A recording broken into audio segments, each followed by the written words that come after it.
नमस्कार, जनतेचा आवाज मराठी न्यूज चॅनल मध्ये आपलं स्वागत. पाहूया सविस्तर बातमी. नमस्कार, जनतेचा आवाज मराठी न्यूज चॅनल मध्ये आपले सहज आपण भोकरदन शहरात आहे आणि भोकरदन शहरातले हे अधिकृत उमेदवार आहेत आणि आता ह्या 2 दिवसापूर्वी म्हणजे परवा दिवशी 9 तारखेला या ठिकाणी पेंडॉल आपल्याला दिसून आलेले आहेत. तर हे पेंडॉल कोणत्या ठिकाणी आहे मित्रांनो?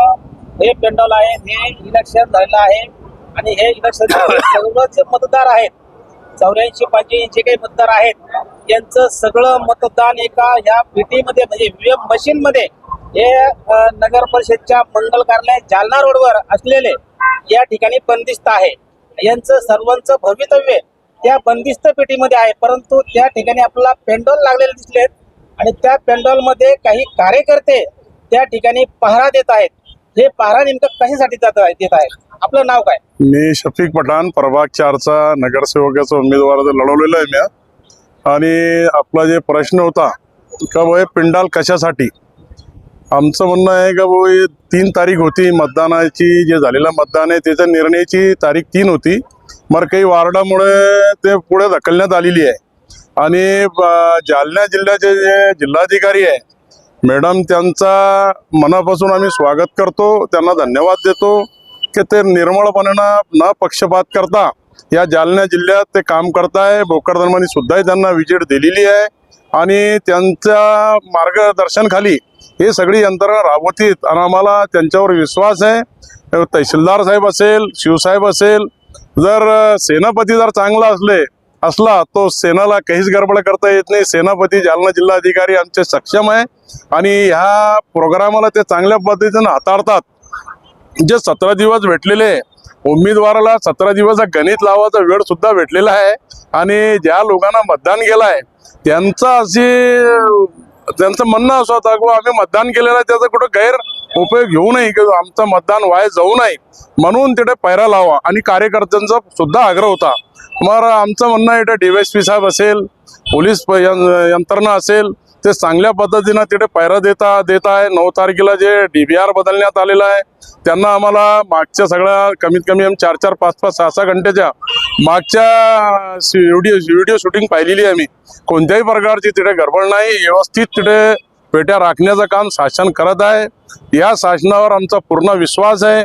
काही लोकांचं म्हणणं होतं की बाई गडबड होईल, गडबड आम्हाला काही वाटत नाही. प्रशासन प्रबल आहे, चांगल्या पद्धतीनं तिथे व्यवस्था आहे आणि आम्ही सुद्धा आमचे माणसं तिथे असो का नसो मग तिथे असं काही वाटत नाही.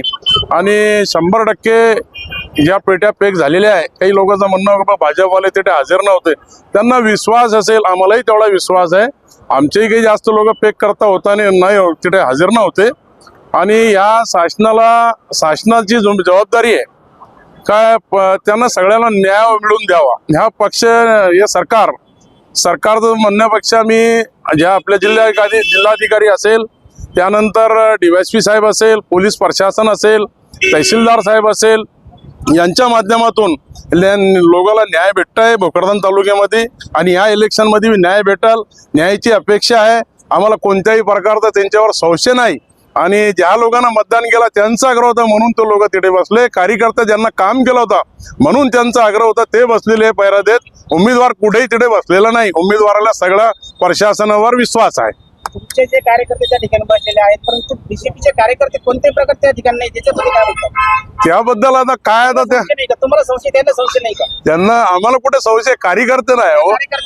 यांच्या कार्यकर्त्याला संशय नाही. अहो त्यांना असं वाटतं की शासन त्यांचं काही होणार नाही. आमचं असं म्हणणं आहे शासन आमचं काहीतरी होईल, आमच्या कार्यकर्त्याचं म्हणणं आहे असं त्यांचं आहे. म्हणून आमच्या लोकांना संशय आहे, म्हणून या हिशोबाने आमचे लोक बसलेले.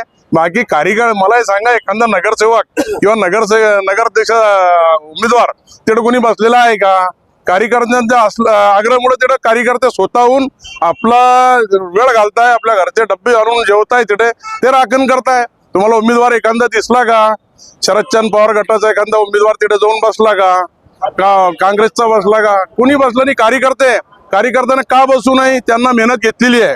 या लोकांना रात दिवस करून या लोकांसाठी, या कार्यकर्त्यांना जे मदत केली, नेत्यासाठी जे नगरसेवकाला उभे त्यांच्यासाठी जर काम केलं असेल मग त्यांना का राखण करू नये? त्यांना का गैर वाटू? लोकांना काही गैर वाटायचं काम नाही आहे आणि आपली संरक्षण स्वतः करणं काही गुन्हा नाही. बरोबर आहे का? प्रशासनाला आमच्यावर विश्वास, प्रशासनावर 100% विश्वास आहे.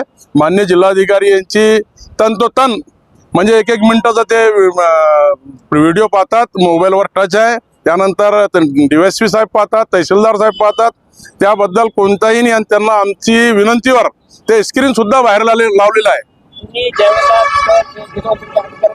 बोललो हो हो हो तर त्या ठिकाणी तुमच्या सोबत त्यांच्या सोबत जे काही टेक्निकल लोक होते हो तुमच्या सोबत असं कोणी टेक्निकल व्यक्ती होता का? मग त्याला समजते होते टेक्निकल लोक आमच्या सोबत बी होते. त्यांना सांगितलं की डाटा तेवढा बसत नाही, 17 दिवसाचा डाटा ते DVR बसत नाही.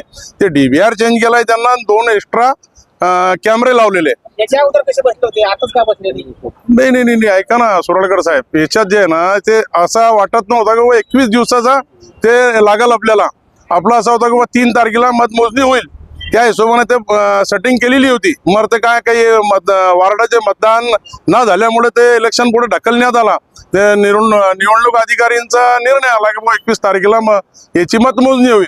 ते डाटा त्याच्यात बसत नाही, म्हणून ते डाटा DVR बदलण्यासाठी आणि कॅमेरा लावण्यासाठी आम्हाला सगळ्याला बोलवलं होतं. आम्ही गेलो तिथे, आम्ही अर्ज सुद्धा तहसीलदार साहेबाला दिले होते का बाबा हे CCTV कॅमेरे तुमची स्क्रीन बाहेर लावा.